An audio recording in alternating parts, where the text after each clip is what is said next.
My dear students of class 9A and 9B, today I am going to teach you the following points. Point number 1, taxation on Doab region, issuing token currency, shifting of capital, and number 4, the reign of Firoz Shah Tughlaq. Now, the following schemes: taxation on Doab, issuing token currency, shifting capital. Who introduced it, my dear students? In my previous class I taught you. Number 1, it was Muhammad bin Tughlaq introduced the 3 schemes in order to strengthen the economic stability of the country. Because the time when he came to power, he ascended the throne, the financial stability of the country was not under the control of the emperor, but huge income was required, but income was not enough, adequate. On the contrary, huge expenditure also was there in order to provide training in European style for the army under the emperor. That's why royal treasury had become almost empty. That's why Muhammad bin Tughlaq, as an emperor of the Tughlaq dynasty, decided to impose many huge amount of taxes on some important places where the peasants and farmers had capability to pay high amount of taxes and revenues. For the first time, he had chosen the place Doab. Doab was a place situated beside Ganga Yamuna river, and its fields, agricultural lands were very fertile.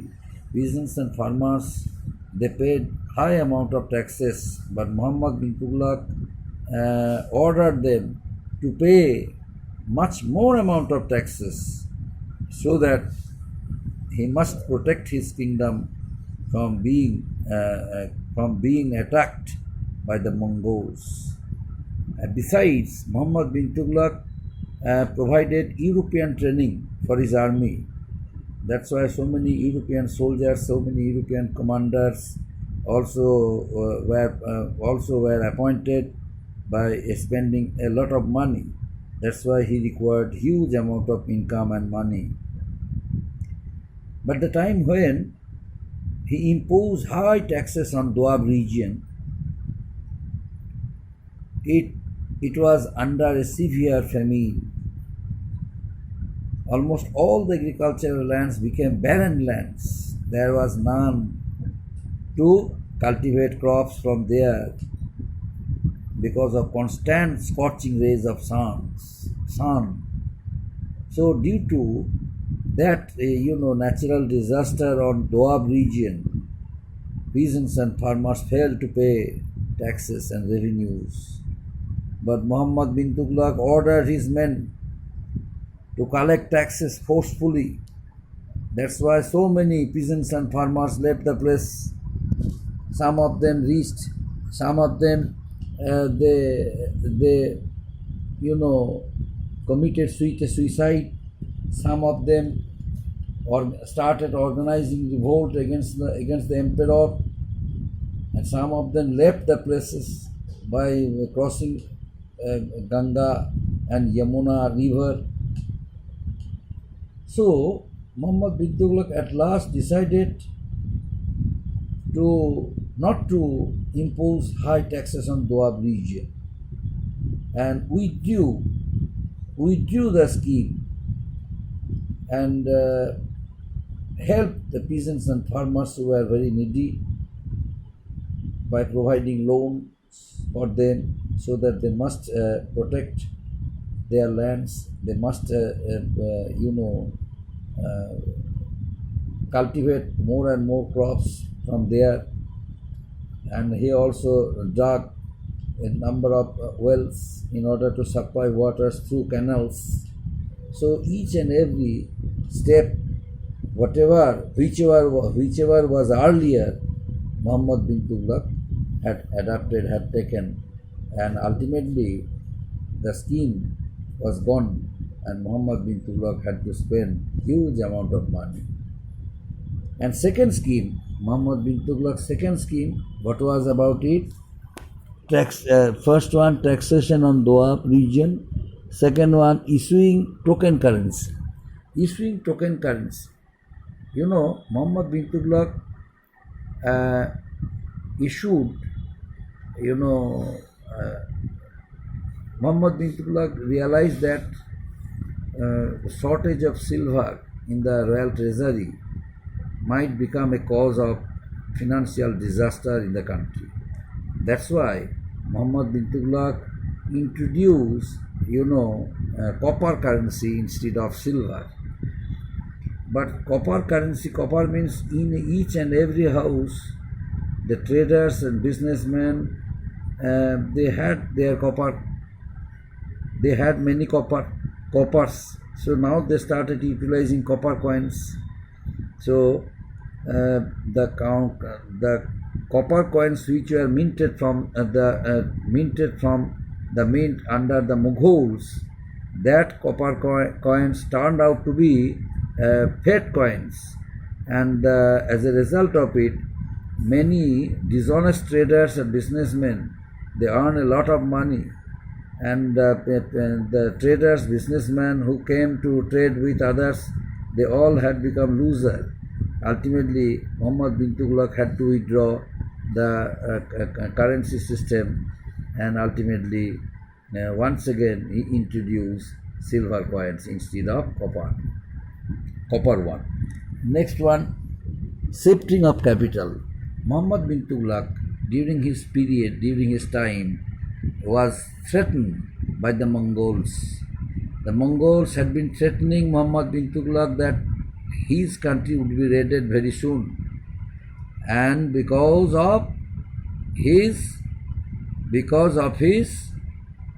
arrogance, because he allowed so many enemies of the Mongols in his own state, which should not have been done, but without consulting them, he did it. But Muhammad bin Tughlaq did it with a view to protect his sovereignty and protect themselves from being attacked by the Mongols. But ultimately, the Mongols decided to threat Muhammad bin Tughlaq, and hence Muhammad bin Tughlaq decided to shift his capital from Delhi to Daulatabad. Daulatabad was situated in the midst of our country, India, and it was far away from Delhi. That's why Muhammad bin Tughlaq realized that it should be better for him if he would shift capital from Delhi to Daulatabad, but ordered all of them who were living there at Delhi to leave Delhi for Daulatabad. So the common people, they all who did not intend to go there, they were forced to go, and ultimately, in course of their journey, so many people died, and so many people died prematurely, and rest of them who were still alive, they, after a few days later, they also left their last breath. So by that way, Muhammad bin Tughlaq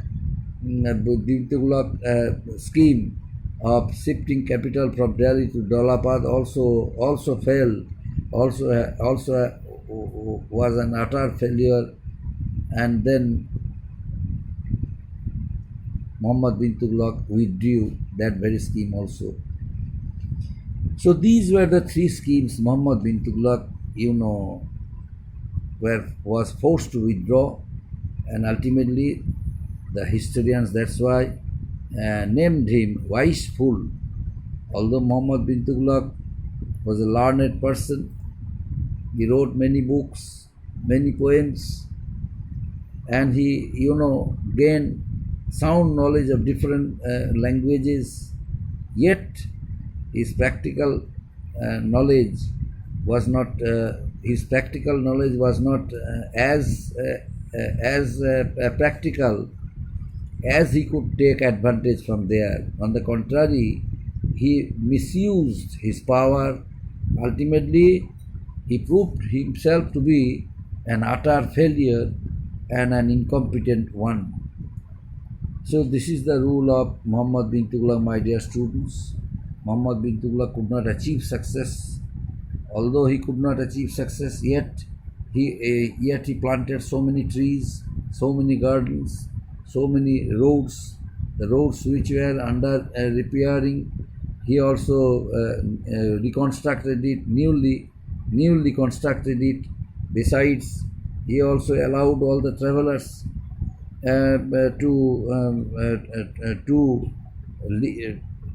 to stay in a waiting hall.